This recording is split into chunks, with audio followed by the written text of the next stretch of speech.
I'm just connecting. Okay. So, hey everyone. I'm Rachel and I'm a yoga teacher. And I've been living with diabetes for officially 16 years, which is just insane when I think about it. My journey with diabetes was really slow. I was diagnosed as an adult at 42. I'd been doing yoga already for half my life, and it was just so shocking. I really knew nothing about type 1 and, didn't realize that you could be diagnosed at any age, no matter how healthy you are. So I guess it was a real soul searching time, and I felt really, devastated and like I'd done something wrong. And anyway, it led me to look at yoga and look at Ayurveda and look at all the practices of yoga and go, wow, well, maybe if I hadn't done so much yoga, maybe the onset would have been quicker. Maybe I wouldn't have handled it as well emotionally and mentally. And so all those things inspired me to to write a book, actually, to write a book about yoga for diabetes and the science of Ayurveda, which is the Indian science of health and healing, and how you can use your understanding of your constitution and the way your body responds to diabetes, and how that can help you to manage your diabetes better. So I'm just going to close my door because I can hear my husband making breakfast. And I don't know if you can hear it, but it's kind of like annoying me. So anyway, and then from there, just really working with meditation as a way to, find that space of focus, find that space of calm, really support the nervous system, and specifically working with practices from the lineage of Tantra. So you may be a regular visitor to the Diabetes Sangha, where we just sit and we maybe observe sensation. We might work with insight meditation, vipassana techniques, but tantric meditation techniques are different because they work with breath, sound, visualization, and observation of sensation. And the whole idea with tantric practices is that you use the body to free yourself of the limitations of the body. You use your breath to free yourself of the limitations of the breath, and you use your mind to free yourself of the limitations of the mind. So focusing the mind is the key, and then using your imagination, because as soon as we engage our imagination, we're using the visual cortex, and that really brings the mind into a continuum. So living with diabetes, we always have to have our focus on our blood sugar, whether we're working with a CGM or however we have to do it. We've always got our mind in the back of our mind. We've got that going, right? And so that it's hard then to just fully focus. But I found that when I do have all those factors under control, like, I know what my blood sugar is, I know, how much more insulin I have on board, I know kind of how exercise or not exercise is going to affect me. Once I know kind of all those factors, then I can kind of relax. Well, I do relax and just focus on the techniques and really reap the benefits. So what I wanted to share with y'all today is a practice which is all about discernment and focus based on the deity of Saraswati. So in Tantra, we don't just use our body, our mind, our breath, sound, visualization. We also work with qualities or energies. And if you look all around you in nature, you're going to see different energies represented. You know, the delicacy of a flower as opposed to the strength of a tree trunk, right? Or the fluidity of the waves as compared to, the quality of wind. So in the Indian tradition, in the yogic tradition, they've actually named all these different qualities. So they've named physical qualities, they've named emotional qualities, they've named just characteristics and energies as they appear to us. So think of Saraswati as the name for the energy or the quality of discernment and knowledge. And the reason why she's thought of as discernment, there's a little bit of a story behind it, so just bear with me.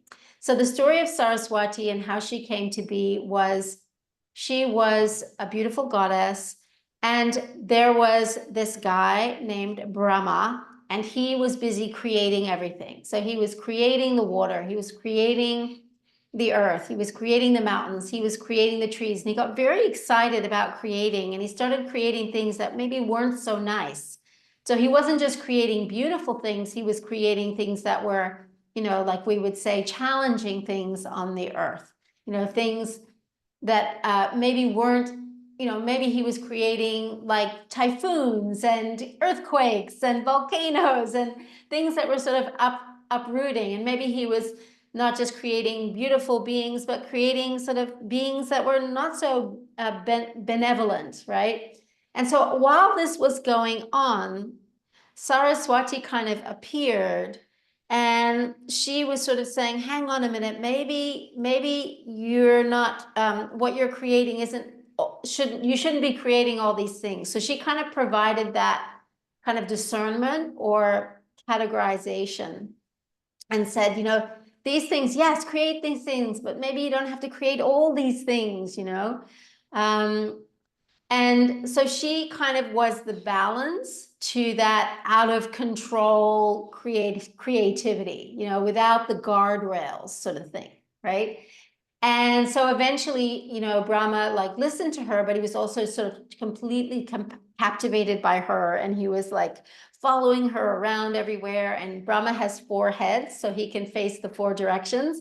And then he grew a 5th head because he was just like, I have to be with her. I have to see her wherever she is.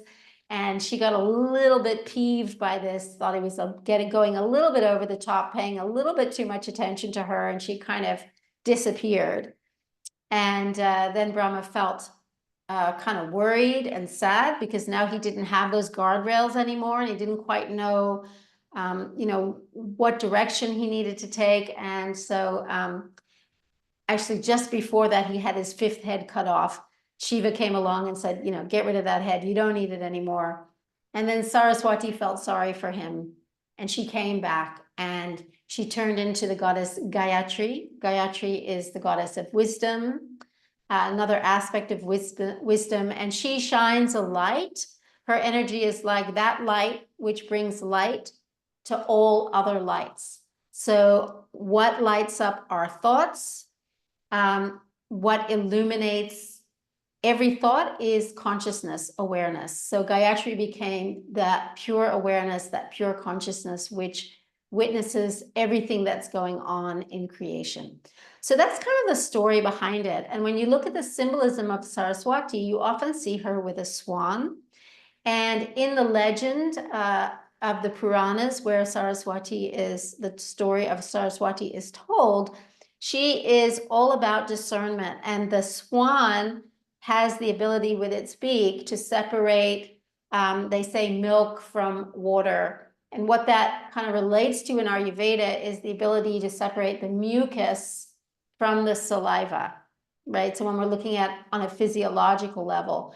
But I like to think of that swan, which is called Hum Sa, and this is a mantra that we're going to use today in our practice. Hum Sa is the ability to make the decisions that serve us best, to use that quality of discernment. So when we're faced with a situation, which most of us are most every single day living with diabetes, what kind of decision do I make? How much insulin do I take? when I'm looking at this meal, how many carbs are actually in it, or do I exercise now? Do I wait later? All those kind of endless decisions that are going on all the time. It's good to be able to feel like you've got some sort of path that you can tread that's clear. And that's all about focus, getting rid of all the distractions and then making that decision that you feel is best for you in that moment and really sticking with it and going with it. So these kinds of tantric practices, they're not a cure-all, they don't fix anything, but they develop the ability to be focused and concentrated through sound and through visualization. So what we're going to do in this practice is we're going to start with alternate nostril breathing. We're going to breathe through the left and right sides of the nostrils, alternating the flow. If your nostrils are blocked and it doesn't feel good for you, you can also visualize that you're breathing in through one side, holding the breath, and breathing out through the other side. Yeah, so it's okay to visualize it when you're breathing, your nostrils are blocked. When we finish that part of the practice, we'll sit for a moment, and then we're going to visualize a ball of light, no bigger, like a very small ball of light, right at the pelvic floor. And as you inhale, you're going to visualize that ball of light moving from the pelvic floor all the way up to the middle of your brain as you inhale. And as you exhale, you're going to visualize that light flowing from the middle of your brain all the way back down to the pelvic floor. And we'll do that a few times. And then we're going to use a mantra on the inhalation, and we're going to imagine that sound is inside the ball of light. And the sound is hum, which goes from the pelvic floor up to the midbrain, and sa from the midbrain back down to the pelvic floor. I'm going to lead you through the whole thing. I'm just giving the explanation first. So it'll be hum, sa, and we'll do that for a while. And then if we feel comfortable, if we feel relaxed, we'll lick a finger, place a drop of saliva on the third eye point. And then we will concentrate with a sound which represents Saraswati, which is Aim. And Aim brings knowledge, brings focus, brings creativity, brings discernment. And so we'll just use that mantra, Aim, in the third eye. And then I will take you through a grounding sequence of movements with the hands just to bring you back into your physical experience at the end of the practice. So let's get comfortable. If you've got your mic on, you might want to turn it off. Maybe you forgot to mute yourself, so just check in. Yep. You don't have to have your camera on. If you'd like to turn your camera off, that's fine as well. And we're going to start by making a fist and extending our thumb, our ring finger, and our little finger. And draw your elbow close in. And then from here, you're going to bring your thumb to your right nostril and your ring finger to your left nostril. But we're going to start by closing the right nostril with the thumb, with the right thumb. And you're going to gently inhale through your left nostril. At the top of your inhalation, you're going to close both nostrils. And then open your right nostril and gently exhale through your right nostril. Now, if you don't want to do the hand position, you can just close with your thumb and your ring finger, or your thumb and your thumb, whatever feels comfortable. When you're ready, breathe in again through your right nostril. Close both nostrils and breathe out through the left nostril. Right when you reach the bottom of your exhalation, again, you're going to breathe in through your left nostril.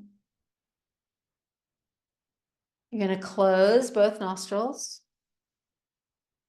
And when you're ready, you're going to breathe out through your right nostril. When you're ready, breathe in through your right nostril. Close both nostrils. And breathe out through your left nostril. And again, breathing in through your left nostril. Close both nostrils. And breathe out through your right nostril. When you're ready, breathing in through your right nostril. So really go at your own pace. You don't have to follow mine. Close both nostrils and breathe out through the opposite nostril. And we'll do a few more rounds. Breathing in through one side. Holding the breath. And breathing out through the opposite side. And then breathing in through the side you just breathed out of. Holding the breath. And breathing out through the opposite side.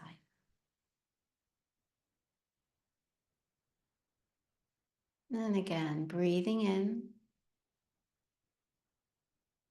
Holding the breath. Just a brief pause is fine. And breathing out through the opposite nostril. And then breathing in. Holding the breath. And breathing out through the opposite nostril. And then just bring your hands down. Close your eyes. And just be present with how you feel right now. Maybe your breath feels a little bit calmer. You feel a little bit more balanced. Just noticing all the sensations.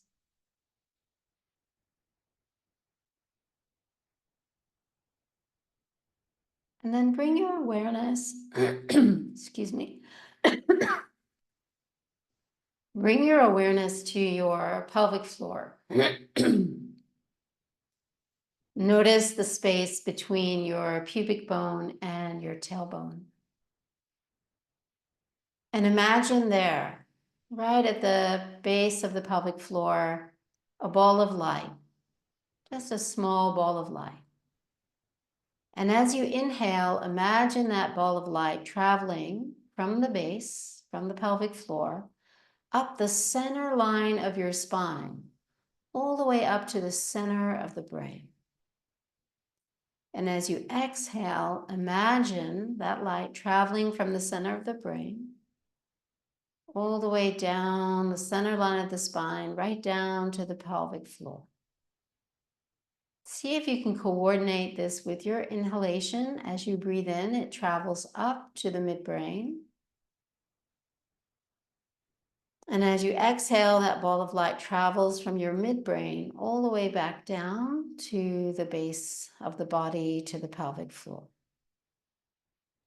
And just do a few rounds like this. So breathing up the center line of the spine and breathing back down. Breathing from the base all the way up to the midbrain. And from the midbrain back down to the base. Ball of light travels up the center line of the spine. Ball of light travels down, center line of the spine. Keep trying to coordinate it with your breath, which helps focus the mind. So the mind can't get lost in any other thoughts, ideas. It's just staying with you, the image, and your breath.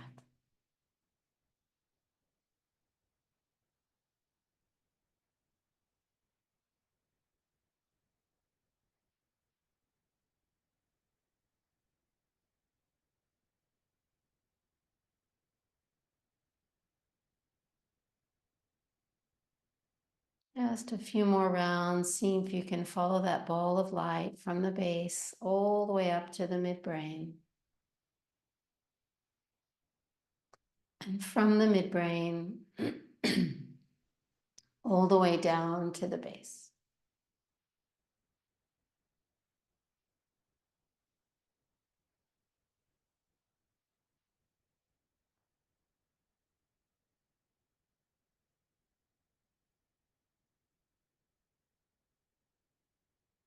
All right, now imagine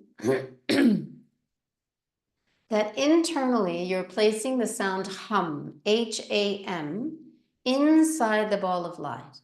So when you inhale, internally chanting to yourself hum as you breathe up the spine to the midbrain. And then as you exhale, the sound is S-H-A, sa, all the way down to the base of the spine. So the inhalation inside the ball of light, hum, and as you exhale, sa, all the way back down to the base. And as you inhale, hum, from the base to the midbrain. And as you exhale, sa. And as you inhale, hum, base to midbrain. And as you exhale, midbrain to base, sa. So just keep going. Hum, up to the midbrain, and sa, from the midbrain down to the base. Hum, base to midbrain, sa, midbrain, all the way back down to the base. And keep following, adding in the mantra, hum, sa. You can feel it singing internally, hum, sa. The word hamsa means swan. So it's like the wings, the energy, the neck of the swan goes up to the midbrain, hum, and then that sa, the wings lowering back down, all the way down to the base. Hum, sa, hum, sa, hum, sa, hum, sa. And just keep going for a few more moments on your own.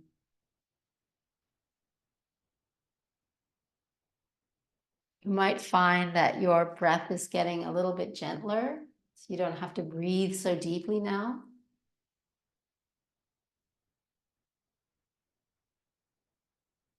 But try and coordinate the image of the ball with the mantra, with the sound, and your breath.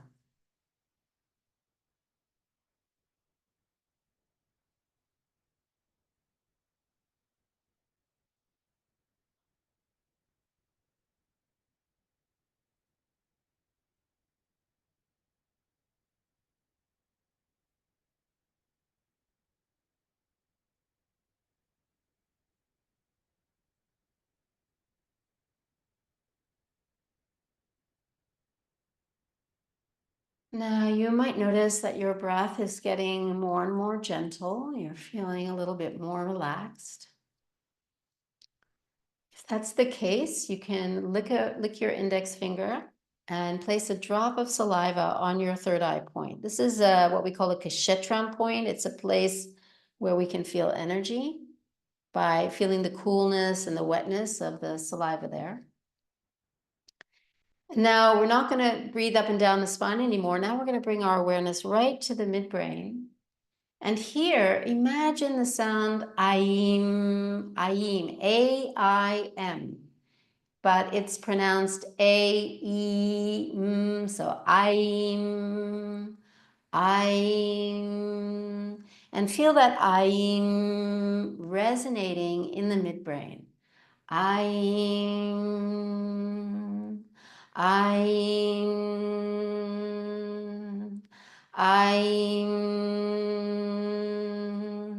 aim. the mantra to call on our discernment skills, our focusing skills, our creative skills, the skills of wisdom and knowledge. Aim, aim, aim. Now you're chanting this internally to yourself. You might even feel a little pulse in that third eye area.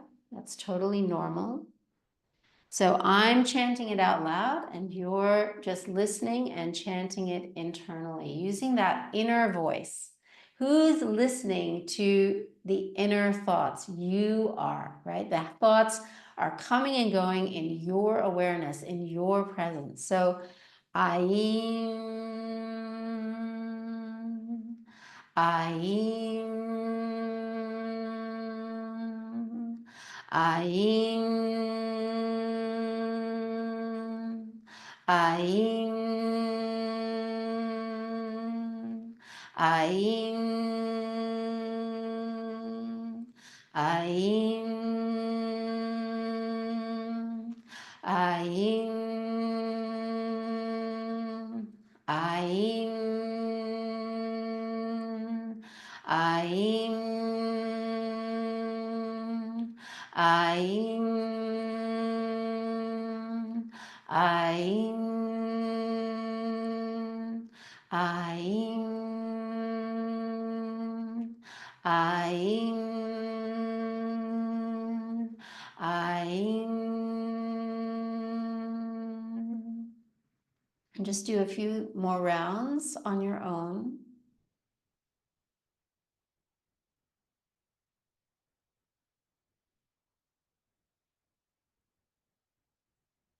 If doing this practice makes you feel a little bit uncomfortable, you could always just go back to breathing up and down the spine using just the image of the ball of light.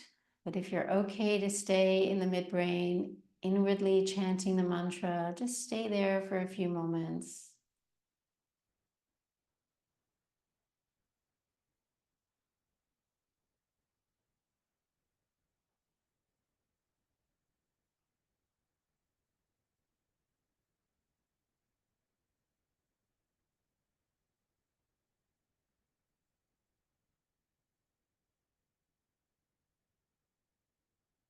Next, you might feel your energy naturally lifting to the crown of the head, occupying the space between the top of the brain and the skull.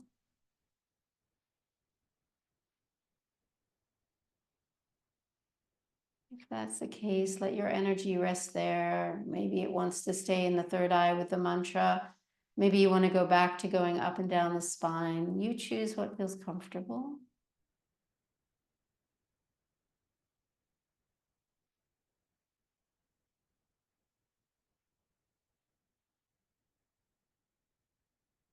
Really feeling the power of peace. You are that peace. Meditation doesn't invoke the peace. The peace is your nature. And the practice reminds you.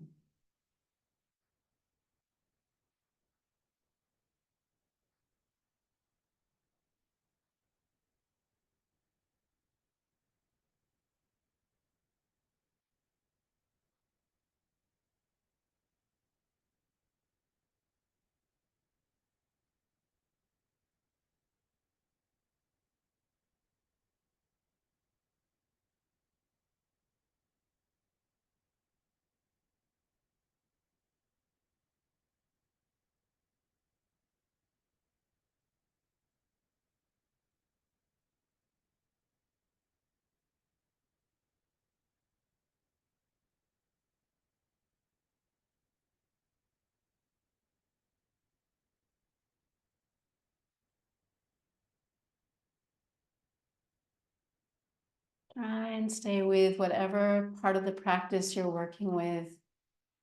Notice how the thoughts creep in. And just come back to either focusing on the mantra, Ahim, in the midbrain, that will help to refocus the mind. Or if you're feeling comfortable just resting in that space between the top of the brain and the skull, you can stay there.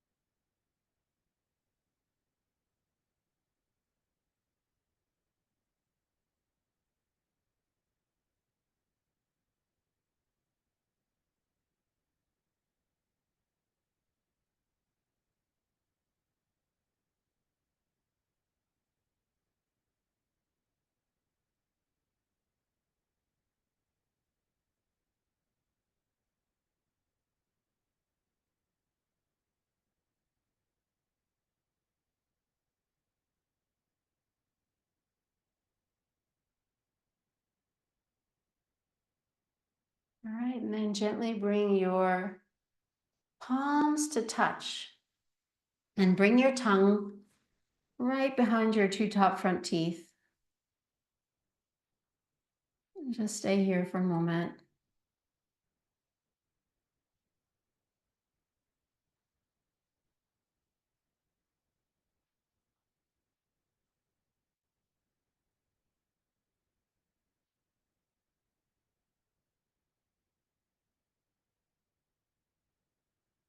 And then gently rub your hands together.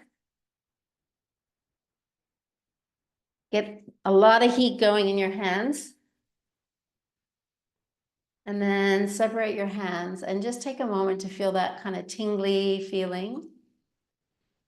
And then you're going to bring your hands to your eyes and feel the warmth of your hands on your eyes. You're going to bring your hands down your face into the back of your neck. Sorry, come around to the throat in front, slide your hands down past your chest into the center of your heart. Sliding your hands down over your navel. Hold your hands at your navel for a moment and just take some belly breaths. This is a grounding technique.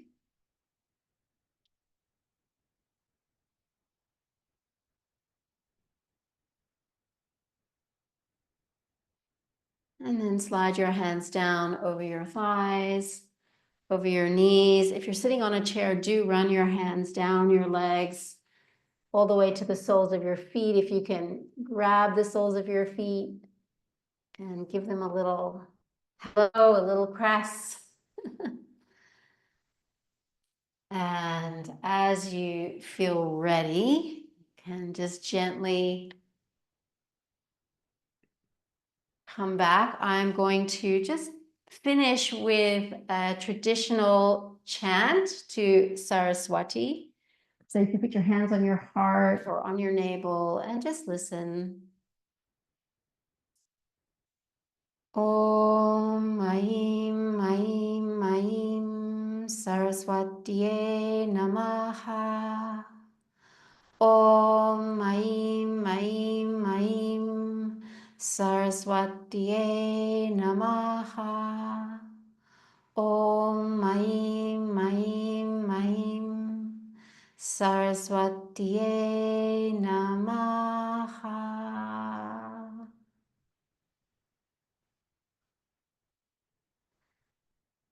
So may discernment and wisdom guide every step of your decision making when it comes to living with diabetes. So I'm going to just stop the recording, and if anybody wants to share.